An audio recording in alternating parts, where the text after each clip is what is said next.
नमस्कार दोस्तों, स्वागत है आपका हमारे यूट्यूब चैनल पर। प्रेसिडेंट स्पीच श्रृंखला का ये 5वां डिक्टेशन है। आज की डिक्टेशन है भारत की राष्ट्रपति श्रीमती द्रौपदी मुर्मू का संविधान दिवस के अवसर पर संबोधन, नई दिल्ली 26 नवंबर 2025। कुल शब्द हैं 1000। स्पीड रहेगी 100 शब्द प्रति मिनट। तो लिखने के लिए आप लोग तैयार हो जाइए। उससे पहले आप लोगों से रिक्वेस्ट है कि अगर डिक्टेशन पसंद आए तो प्लीज़ लाइक, सब्सक्राइब, शेयर जरूर करिएगा। ठीक है, तो चलिए फिर देर ना करते हुए डिक्टेशन शुरू करते हैं। डिक्टेशन शुरू होगा 5 सेकंड बाद।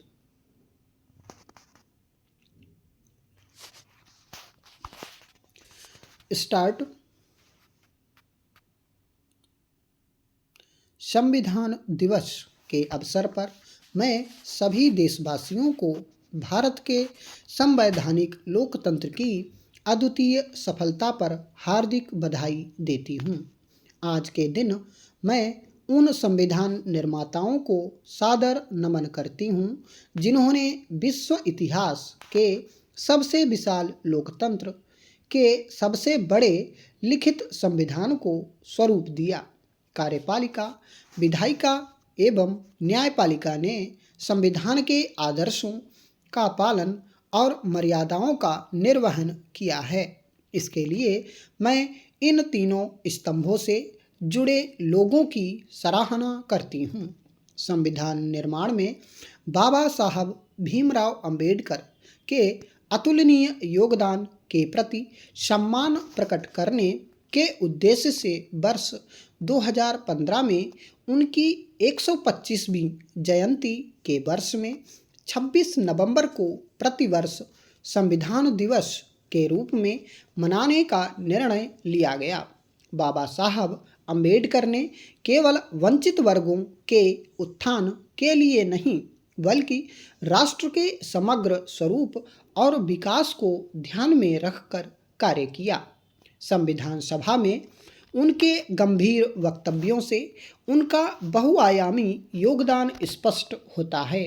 बाबा साहब की तरह ही संविधान सभा की सदस्या श्रीमती दाक्षायणी वेलायुधन समाज के उस वर्ग से आती थीं जिसे तब दलित वर्ग कहा जाता था। उन्होंने भी वंचित वर्गों तथा महिलाओं के लिए आवाज़ उठाने के साथ साथ पूरे समाज और देश के नवनिर्माण की दृष्टि से कार्य किया।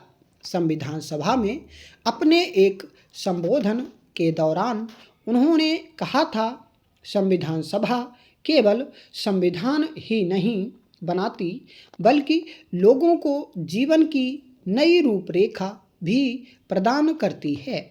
इससे स्पष्ट होता है कि संविधान सभा के सुविज्ञ महिला और पुरुष सदस्य अपनी जिम्मेदारी और भूमिका को बहुत व्यापक परिदृश्य में देख रहे थे। उनकी व्यापक दूरदृष्टि का लाभ हम सबको मिल रहा है तथा भारत की भावी पीढ़ियां भी लाभान्वित होती रहेंगी। हमारा संविधान हमारी जीवंत लोकतांत्रिक व्यवस्था का गतिशील आधार ग्रंथ रहा है। संविधान निर्माताओं ने संविधान का संशोधन करने की संसद की शक्ति और उसके लिए समुचित प्रक्रिया का प्रावधान भी किया था। इस प्रावधान के आधार पर बदलते संदर्भों में सामाजिक, आर्थिक और राजनीतिक न्याय के आदर्शों को परिभाषित किया जाता रहा है। अब तक हुए 106 संविधान संशोधनों में नवीनतम संशोधन के द्वारा नारी शक्ति वंदन अधिनियम जैसा सामाजिक और राजनीतिक न्याय की दिशा में ऐतिहासिक कदम उठाया गया।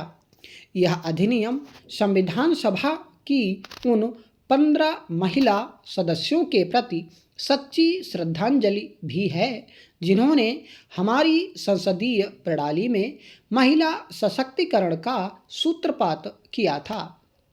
संविधान सभा से लेकर आज की संसद तक महिलाओं, अनुसूचित जातियों एवं जनजातियों तथा अन्य पिछड़े एवं वंचित वर्गों के प्रतिनिधि सामाजिक न्याय के आदर्श की दिशा में देश को आगे बढ़ाते रहे हैं।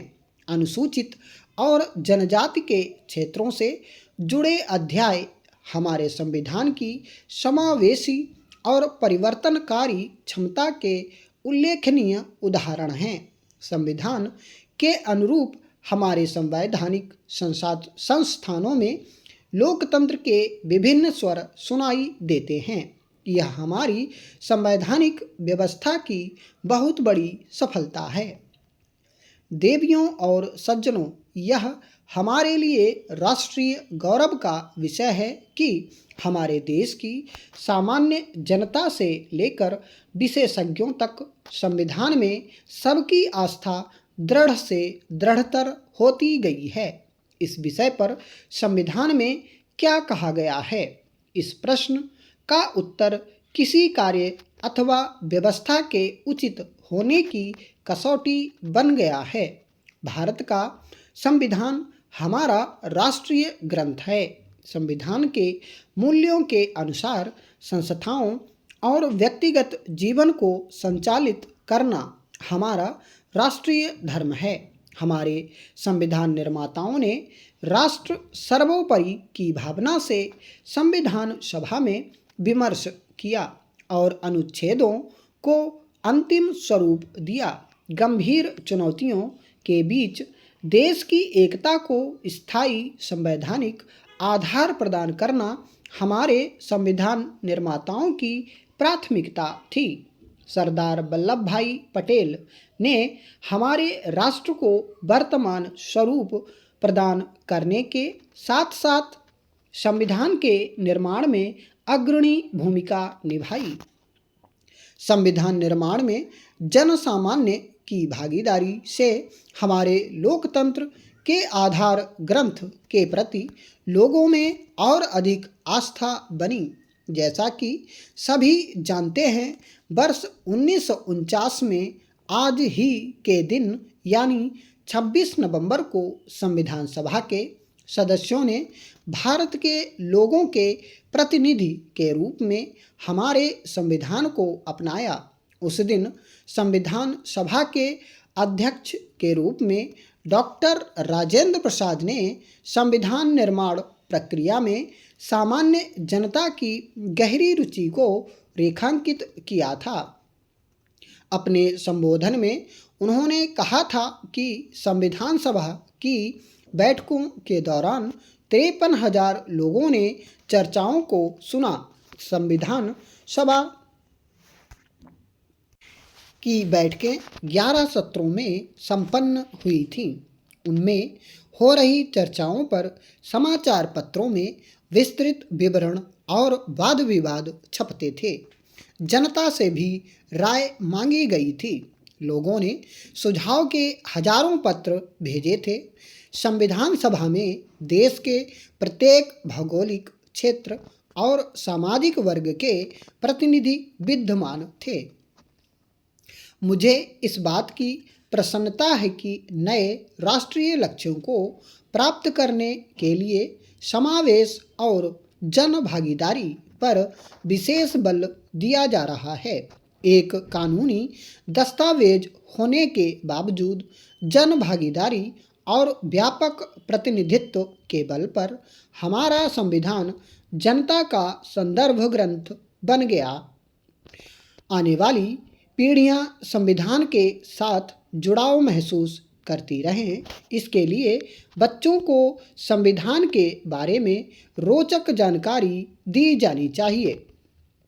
बच्चों को नागरिक शास्त्र की पुस्तकों में संविधान की शिक्षा दी जाती है, लेकिन संविधान का एक बाल सुलभ संस्करण तैयार करना बच्चों में संविधान के प्रति रुचि और जागरूकता का प्रसार करने में बहुत सहायक सिद्ध होगा।